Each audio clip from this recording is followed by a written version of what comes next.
እንግዲህ ስለ ሀጂ ሙፍቲ በሰራሁት ቪዲዮ ትላንትና ብዙዎቻችሁ እየተሳደባችሁ ነበረ። በነገራችን ላይ ሀቅ የሚያወራ ሰው ሁሌም እየተሰደበ ነው ያለው። በተለይም ሶሻል ሚዲያ ያለ ሰው ማለት ነው። እኔ ቲክቶክም ተሰድቤ ያለው ከዚህም በፊት ተሰድቤ ያለው ለእምነቴ የፈለገ ነገር መስዋዕት ብደረግ ራሱ እኔ ደስተኛ ነኝ። መጨረሻዬን አላህን የምለምነው ነገር ቢኖር ለእምነቴ ሻሂድ አድርገህ ግደለኝ የሚል አቋም ያለኝ ሰው ነኝ እና አሰላሙ አለይኩም ወራህመቱላህ ወበረካቱ። ውድና የተከበራችሁ የተወደዳችሁ ውድ ቻናል ቤተሰቦች እንዴት ናችሁ? ደህና ናችሁ ወይ? ሰላም ናችሁ? እኔ ጋር ሁሉ ሰላም፣ ሁሉ መልካም ነው። እናንተም ጋር ሰላም እንደሚሆን ሙሉ ተስፋ አለኝ። አላህ ሰላም ያደርግላችሁ ያደርግልን፣ የወጣንበት ሀገራችን በሰላም ይመልሰን እያልኩኝ እንደተለመደውም በአዲስ ቪዲዮ መጥቻለሁ። ወዳችሁ ፈቅዳችሁ ለምታበረታቱኝ እጅግ አድርጌ ያመሰግናለሁ። ለቤቴ አዲስ የሆናችሁ ደግሞ ሰብስክራይብ ማድረጋችሁን አትርሱ። የደውል ምልክትን ተጫኑት። ቪዲዮ የተመቻችሁ ቤቴ የሚመቻችሁ ብቻና ብቻ ማለት ነው። ሲቀጥል ትላንትና እየተሳደባችሁ ነበረ። በቲክቶክ እንኳን ወረዳችሁብኝ። እኔ ምንም አይመስለኝም። ምክንያቱም እኔ ሰውን አልሰድቡም ልሳደብም አልፈልግም። አንደኛው ነገር ደግሞ ቆንጥጣ ያሳደገችኝ እናቴ ያለች ሰው ሲገባ ሰው ፊት እንኳን እንትን ስንል ስንቆም በአላ በተርቢያ እንደዛ አድርጋ ነው ያሳደገችኝና እድሜና ጤና ለእናቴ ይስጣት እያልኩኝ ትላንትና ብዙዎቻችሁ አይታችኋል። ሼህ ሙፍቲ ሼህ አልኩኝ እኔ አሁን በዚህኛው ስደቡኝ። እንግዲህ ሀጂ ሙፍቲ ወደ አኺራ ሄደዋል። ትናንትና 10 ሰዓት አካባቢ በኒ መስጊድ ፒያዛ በኒ መስጊድ ላይ ሰላተ ጀናዛ ተሰግዶባቸው ተቀድሶባቸው ያው በቤታቸው በመስጊዳቸው አጠገብ ሀይዲ ጋርመንት ላይ ተቀብረዋል ማለት ነው። ይሄም ደግሞ ያው ብዙ ሙስሊሞችን ያስቆጣ ነገር ነው። ያኔ መሬቱ ከተሰጣቸው ቆይተዋል። እንዴት ለመጀመሪያ ጊዜ እነሱ ተቀበሩበት? ካሁን በኋላስ ሌላ ሰው ያስከትላሉ ወይ? ምን አይነት ሰዎች ናቸው የሚቀበሩበት? የሚልም ጥያቄ እያነሳ ነበረ ህዝበ ሙስሊሙ እና አዎ በጣም የሚያሳፍር ነገር ነው። እስካሁን ብዙ በዙሪያቸው እርግጠኛ ነኝ ቤተሰብ ይሞታል፣ የሚወዱትም ሰው የሚያውቁትም ሰው ጓደኛቸውም ሊሆን ይችላል ሞተዋል እና የተሰጣቸው መሬት ብዙ አመታትን አስቆጥረዋል እና እስካሁን ለምን ሰው አልተቀበረበትም? ካሁን በኋላ እነሱን የሚከተል የነበረ ትላንትና ሞሊድ ብሎ ሲሰግድላቸው የነበረ ሰው ዛሬ እንደማያመልካቸው ምን ዋስትና አላችሁ እየተባለ ነበረና እና ብዙ ነገሮችን ደግሞ እያነሳችሁ ነበር። ይሄ ሰው ተውበት አድርጎ ቢሆንስ ያላችሁ ማላችሁ እና አንድ ሰው ሲሞት ተውበት ካደረገ አላህ ተውበቱን ሊቀበለው ይችላል። እኛ በአላህና በዛኛው ሰው መሀል ልንገባ አንችልም። የአላህን ውሳኔ ደግሞ እኛ ልናውቅ አንችልም። ግን ይህ የሚከተለው ሰውን በቁም ገድሎ ነው የሞተው። ብዙ ሰው ሞሊድ እያከበረ ነው። ሞሊድ ግን ነቢያችን ሰለላሁ ዐለይሂ ወሰለም አላከበሩ። የተወለዱበት ቀን በጾም ነበር ያሳለፉት። የተወለዱት ቀን ሰኞ ቀን ነበረ፣ ግን ያንን ቀን ደግሞ ይጾሙ ነበር። ይሄ ነው በሐዲስም በምንም ያለው። ግን እነሱ ምንድነው ያሉት? ትላንትና ሞሊድ ያላከበረ ከፍረዋል፣ ከኛ አይደለም እያሉ ነበረ። ነቢያችን ሰለላሁ ዐለይሂ ወሰለምን ማግኘትም እንትኖቹ ሙሪዶቹን ማግኘት እንትን እድል ቢኖረኝ ደስ ይለኝ ነበር። ነቢያችንን ማግኘቱ ያን ያክል አያስደስተኝም አያጓጓኝም ያለ ሰው ነው። ግን ነቢያችንን እንወዳለን ብሎ ነቢያችንን ሞሊድ ሲያከብር የነበረ ሰው ነው እና እንዴት ብላችሁ ነው ይህን ሰው ተከትላችሁ ትላንትና ሴቶች መቃብር ቦታ መገኘት የሌለባቸው ሴቶች የሱን ሬሳ እየዳበሱ በየተራ እየመጡ የሌላ እምነት ተከታዮች እየቀደሱ ቤተኛው እምነት ነው። አንድ ሙስሊም ሄዶ በሞተው ሰው የተኛው እምነት ይሞት ሄዶ የሚሰግድ ሰው አለ ወይ? ትላንትና መስቀላቸውን ይዘው ሲመተው ሲሳለሙበት ነበር። ይህስ ሽርክ አይደለም ወይ ነው የኔ ጥያቄ። እኛ ትንንሾች ያኔ እውቀት የሌለን ሰዎች ብንሞት ራሱ እኮ ሞተን እኛን ራሳችንን ይዘን ነው እኛ የሰራናትን ስራ ብቻ ይዘን አላህ ዘንድ እንገናኛለን። ግን ይህ ሰውዬ ትልቅ ሰው ናቸው። ከ100,000 ሰው በላይ የሚከተላቸው ሰው ናቸው። የሚከተላቸው አቂዳቸው የተስተካከለ ነበር ወይ? ትልልቅ ሰዎች ናቸው። ስለ ዲኑ ያገባኛል ብለው ስለ ዲን የሚያስተምሩ ሰዎች ሲሳሳቱ ወጥተን የምንናገረው እኮ ለሌላው ሰው ብለን ነው።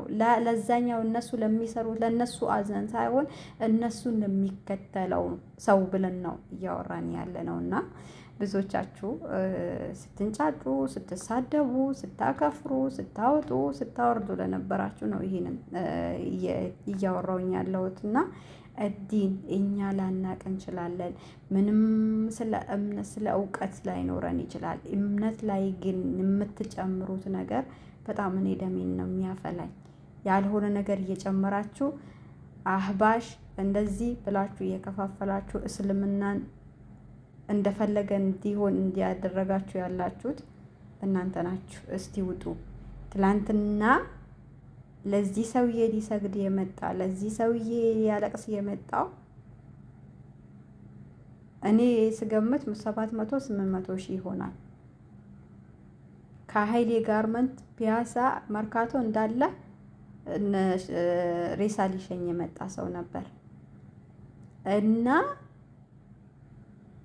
እዛ በወጣበት ሰዓት ራሱ በንጹህ መስጊድ ላይ ለተገደሉት አንድ ሰው ድምፅ ሆነ ወይ? ከተቀበረ በኋላ ድምፅ የሆነ አለ ወይ? አምጡልኝ። ያው አስመሳይ ሰው አሁን በተለይ በብሔር በሃይማኖት ደብቃችሁ የምትሰሩት መጥፎ ስራ ዋጋ እያስከፈላችሁ ነው። ንጹሃንን እያስገደለ ነው። ንጹሃንን ሙስሊም እያስጨረሳችሁ ነው ያላችሁት። ስለዚህ ልትቆጠቡ፣ ሰውን ሳይሆን አላህን ተከተሉ፣ ቁርአንና ሀዲስ ተከተሉ ማለታችን እኛን የሚያስጠቁረን ነገር ከሆነ ነገም ከነገም ወዳ ለእምነታችን እናወራለን፣ እንናገራለን፣ እንጮሃለን። መጥፎ የሚሰሩ ኡስታዝ ነኝ ብሎ ራሱን ኡስታዝነት ስም ሰጥቶ ለሚመጣው ለእያንዳንዱ ወጥተን እንናገራለን። ቢያንስ እንኳን 2-3 ሰው ቢተርፍ ደስ ይላል። ገባችሁ አይደለም? እና ቤት የመታችሁ ደግሞ ባትጮሁ ይሻላል። ቲክቶክም ላይ ይሁን ዩቲዩብ ብዙም ጊዜ እየሰራሁበት አይደለም። ቲክቶክ ላይ ግን አለውኝ። ነገም ከነገም ወዳ በእናንተ መስራቴ አይቀርም። እንደውም እኛን ታጠነክሩናላችሁ። ዲናችን የበለጠ እንድናውቅ ታደርጉናላችሁ። ሀዲስን ከፍተን እንድናይ፣ ቁርአንን ከፍተን እንድናይ እያደረጋችሁን ብርታት እየሰጣችሁን ነው ያላችሁት። ግን ሰውን አትከተሉ። ሙፍቲህን ስትከተሉ የነበራችሁ ሙፍቲህ ሞተ። የማይሞተው የማይበላው የማይጠጣው ሁሌም ህያው የሚሆን አላህ ሱብሃነሁ ወተዓላ ግን ሁሌም አለ። እሱን በብቸኝነት ተገዙት። እሱ እኮ ምንድን ነው ያለው? ለእኛም ለራሳችን የሚጠቅም እሱም ዘንድ ሀጅር የሚያስገኝልን ነገር ነው እየተናገረን ያለው። እኔማ ያልፈቀድኩላችሁን ነገር አትስሩ፣ ያልኳችሁን ነገር አትስሩ፣ ተውት ነው። ለአላህ ብለን ከተውነው ራሱ እኮ አንድ ሀጅር እናገኛለን። ግን ይሄ እንደ ብሽሽቅ አድርጋችሁ ነገ አኼራችንን የሚያሳጣን ነገር ብሽሽቅ አድርገን የምንሰራው ነገር በዱንያም በአኼራም እንትን ይቅርታ አድርጉልኝ እንግዲህ ትንሽ ስሜታዊ ሲሆን የምናገረው ነገር አላውቅምና ለሁለቱም አኼራችንም ዱንያችንም ያሳጣናል። እና እኔ ቤት መታችሁ ደግሞ አትናገሩ። ከመናገር ይልቅ ደግሞ አላህ ሱብሃነሁ ወተዓላ ያዘዘንን 4ቱ መዝሀቦች ያስተላለፉትን የበለጠ ብናይ ደግሞ ለእኛ ጥንካሬ ይሰጠናል። በምን በልኩ ቁርአንና ሀዲስ ማንበብ እንዳለብን አውቀን ከተጓዝን ሰውም አያስፈልገንም። ማንበብ ያለብንን መጽሐፍቶችን ማወቅ ማን ነው ትክክለኛውን አቂዳ ያለውን ብለን ፈልገን እሱን ከተከተልን ያን ነገር ደግሞ እኛ እያስተካከልን በማንበብ እያስተካከልን የምንሄዳቸው ነገሮች አሉና ሰውን ከመከተል ቁርአንና ሀዲስን ተከትለን ብናነብ ጥሩ ነው ብዬ አስባለሁኝ። ዝም ብላችሁ ሰውን ስለወደዳችሁት ብቻ አትከተሉት። ሰው ጥሩ ነገር አንድ ቀን ይናገራል፣ ነገ ደግሞ መጥፎ ነገር ሊናገር ይችላል። የሰው ልጅ ነው፣ ይሳሳታል። የእኛ ሰዎች ነን፣ እንሳሳታለን። ስለዛ እኮ ነው ሰውን አትከተሉ የሚባለው። ጥሩ ሲሰራ ይኖርና መጥፎ ሰርቶ በመጥፎነት ይጠራል። መጥፎ ሰርቶ መጨረሻ ጥሩ ሲሰራ በጥሩ ነገሩን አላህ ዘንድም ያኔ በመጨረሻው ነው እንትን የሚለውና እና አንድ ሰውን ገድሎ መሞት የለበትም። በቆሞ ሰውን ገድሎ መሞት የለበትም። ጥሩ ነገር አስተላልፎለት ጥሩ ነገር ይዞ መሄድ አለበት። ያም ሰው ደግሞ የያዘውን ይዞ እንዲሄድ ማለት ነው። ሙፍቲ ሲከተሉ ትናንትና ሲሰግዱለት የነበረው ዛሬ ሞተ እኮ እና ለማንኛውም አላህ ለሁላችንም ቀልብ ስጠን፣ መጨረሻችንን ያሳምርልን እያልኩኝ በዚሁ ልለያችሁ። ለቤት አዲስ ሆናችሁ ደግሞ ሰብስክራይብ አድርጎ። ሰላም አለይኩም ወራህመቱላሂ ወበረካቱ። አጀንዳ እንሰጣቸዋለን ብለው ቲክታክ ላይ መጥተው ነበር። አምልጧቸው፣ ምክንያቱም አይችሉም። ብልጽግና እንደዛ አድርጎ ቪዲዮ ይቀርጻል። ፖለቲካ እንስራባት ብለው ይህንን ነገር ተጫወቱ እና ዝም ብለው እዚህ አይነት የማ ፖለቲካ ነው? የፍየል ጠባቂዎች ፖለቲካ ነው። እውነቱን ልንገራቸው፣ የፍየል ጠባቂ ፖለቲካ፣ ኦሮሞን እናስጠላ የሚል ፖለቲካ፣ ኦሮሞን ብልጽግናን አይደለም፣ ኦሮሞን እናስጠላ የሚል ፖለቲካ ነው። ይህ ደግሞ አያዋጣም። ያ ውሸት ነው።